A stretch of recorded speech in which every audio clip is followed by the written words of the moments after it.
Good evening. Welcome to this week's edition of the WayBack Movies Podcast, a show where we review the best and not so best of 80s and 90s cinema, because really, fuck the 2000s. My name is Steve, and with me on this crazy journey, Justin. Doctor. Doctor. And we're back. Back on Elm Street.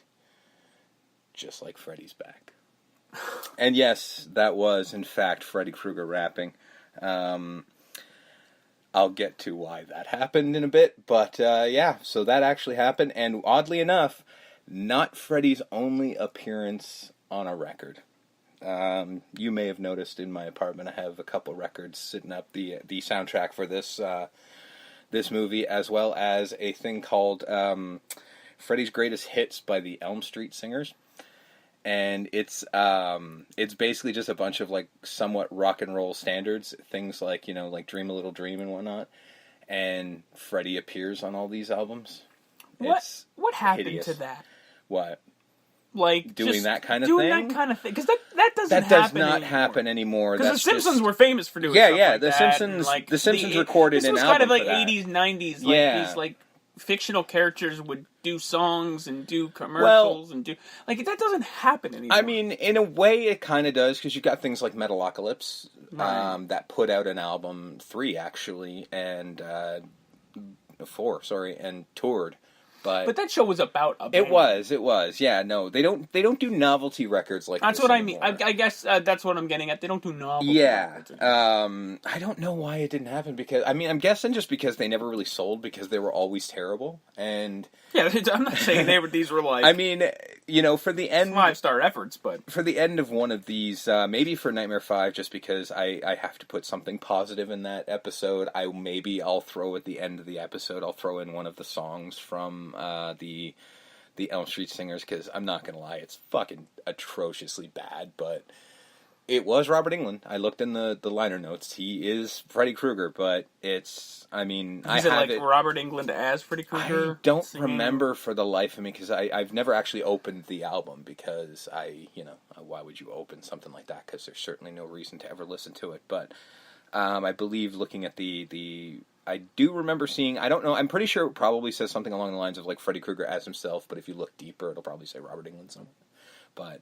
It was him, and it was fucking terrible. But I love it just because it is what it is, and even being that stupid is pretty damn funny. So, I don't know. I like it, but I would never, again, I think I've only ever listened to it all the way through once by downloading the album, which I can't believe it was actually available to download.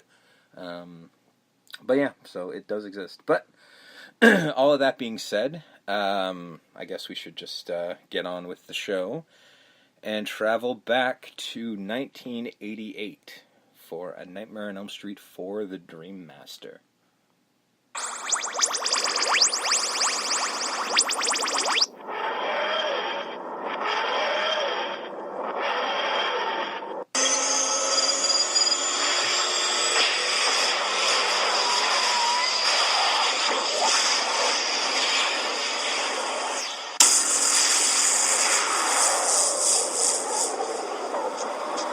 Whoa, it was a rough trip.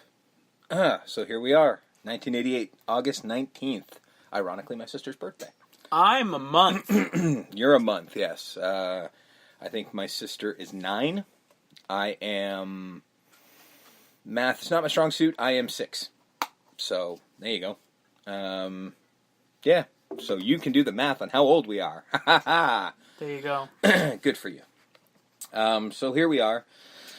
Nightmare on Elm Street 4, The Dream Master, directed by Rennie Harlan, screenplay by Robert, where the fuck am I getting Robert from? England. Maybe. Brian Helgeland, Ken, and Jim Wheat. Bear with me, I wrote these notes 2 weeks ago and haven't read them since, so if I don't know what the hell I'm doing more so than normal, it's because I don't remember what the hell I wrote here. Story by William Kotzwinkle and Brian Helgeland, poor bastard. Producers Robert Shea and Rachel Talalay, a name, as we've mentioned, has been throughout this series. Production companies, Huron Communications and Smart A Pictures, same as always, distributor New Line Cinema. A box office of $49.4 million against a budget of $13 million. So they're costing more. They're costing more, but they're making more. This is actually of the original series, this is the biggest moneymaker of them all. It has made the most money at $49.4 million. Not, and I'll get to this later, but not including like Freddy vs. Jason, which end up costing significantly more, but making a ton more.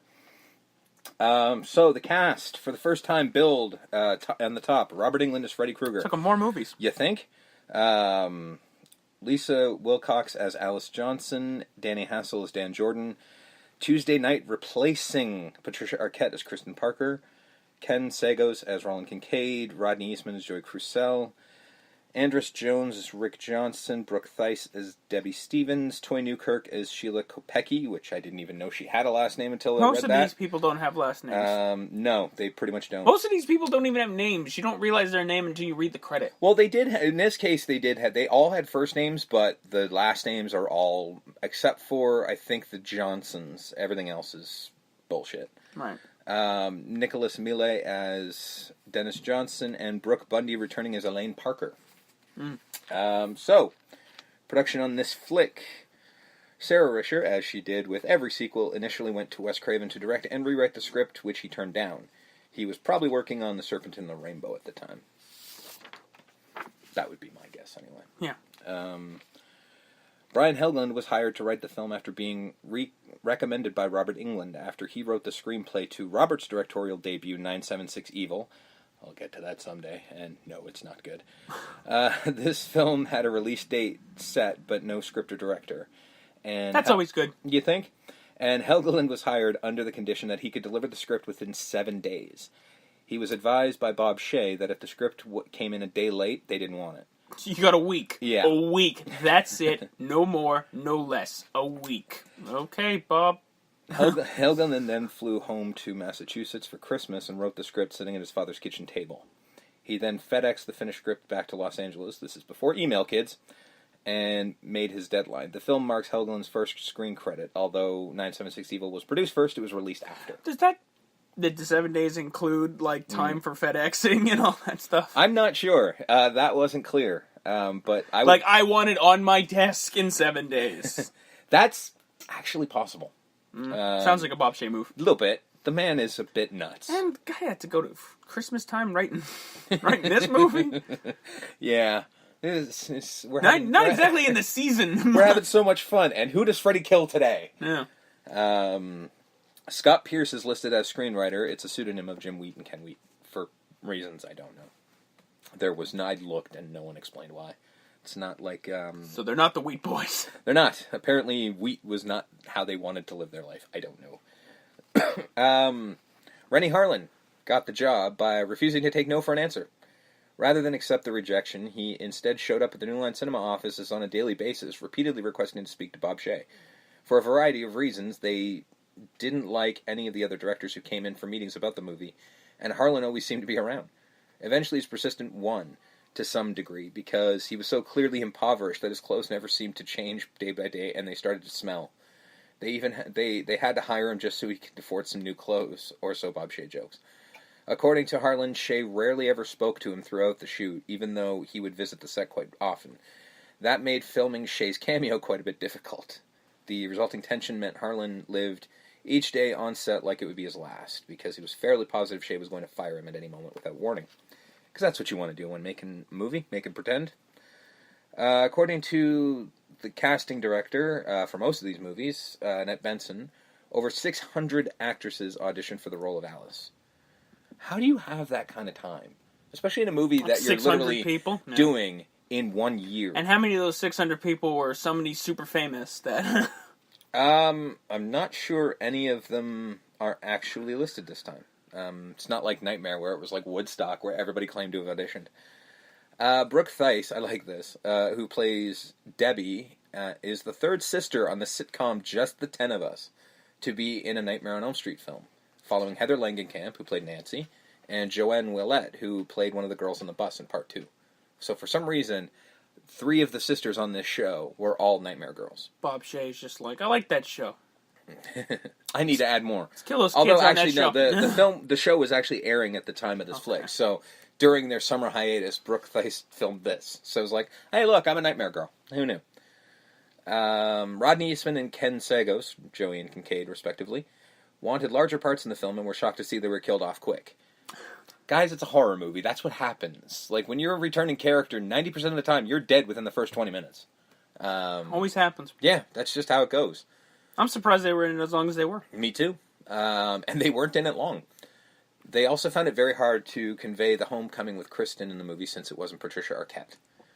Kristen? Who the fuck are you? Who the fuck are they? Who? What the hell? Why do you look like Madonna? Yeah. And what this? You got the one girl who looks like Meryl Streep. You got this one who looks like Madonna. It's look-alike contest over here. Rodney Eastman must have been really upset. He was the one who was really in love with Patricia Arquette. He's like, oh God, homecoming with my lady. Who the fuck is this? Although I found Tuesday Night rather attractive myself. My parents really must have hated me. Tuesday Night. I mean, I understand it's K-N-I-G-H-T, but seriously, why not just name the kid, I hate this asshole? Like, God, you assholes. Don't I hate name your kids after days of the week. Just don't. If your last name is Knight, all days of the week are out. Just saying. Also, if your last name is June, don't name your kid April May. Just saying. You're not cute. You're an asshole. No one really knows why Patricia Arquette didn't come back, but there are a few theories. Some think Chuck Russell. Well, yeah, there's that, but he's not in this movie. Yeah, but she's been scarred. That's true.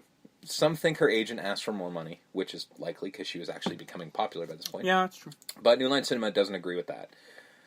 It's also been said that it was due to Arquette being pregnant at the time, but her child was born on January of 1989. The movie was filmed in early 88, so it's unlikely she didn't return for being pregnant because at the time of filming, she either wasn't pregnant or only a few weeks. And yeah, because I'm sure even if she did come back, her character's fate would have remained the same, so she didn't exactly last. Yeah, and also she was in a movie called Far North, which was released November 1988. So it's more likely her commitment to Far North could have been the reason for her not filming, because she might have already agreed to be in this one. First film in the franchise where Robert Englund received top billing. Guys, he was the franchise from the start. What the hell are you doing? Well, he's in this more than... He is. Like, I think he's in this movie longer. Yeah. Like, if you go back and time it out, he's probably in this movie more than the last three combined. Yeah, this is the Freddy Krueger movie. Like, this is where he is front and center. He is the guy. And I think that's how it is for the next few. It definitely is. For the next few, it's the Robert Englund show. Until we get to New Nightmare. And then he goes back to sort of having a small amount of time. Makeup artist Kevin Yeager passed the Freddy makeup onto a friend named Howard Berger, who, being polite, would wait for Robert to finish telling a story, of which he has millions. If you've ever seen a Q&A with this man, you'll know I'm telling the truth. He talks a lot before applying the makeup. Problem is, Robert doesn't shut up. So Berger asked Kevin, how do you get him to stop talking? To which Kevin replied, you don't. You just hold him down and do it. Just deal with it. Danny Hassel's character of Dan had no name originally. They just gave him the name Dan and left it at that. You look like a Dan. His name is Dan. Perfect, you're Dan. He actually thought that it was because they thought he was stupid, so they figured they'd give him the name Dan so he'll always remember. Looks like a hayseed, I don't know. Yeah. This is a weird story, but I debated whether put it, because it's somewhat offensive to most people, but I think it was kind of interesting. So according to Toy Newkirk, Rennie wanted her to redub her lines after the film was done to sound more black. This pissed her off, so she confronted him, and they had a really bad argument. When the film came out, he came to her and apologized and thanked her for standing up for herself. He claims to have no memory of this. Sure, he does. Well, yeah. No, in the I totally forgot that I was a violent racist. Yeah, in the documentary, she goes, I wouldn't want to remember that either. But yeah, it's apparently looked on comedy now.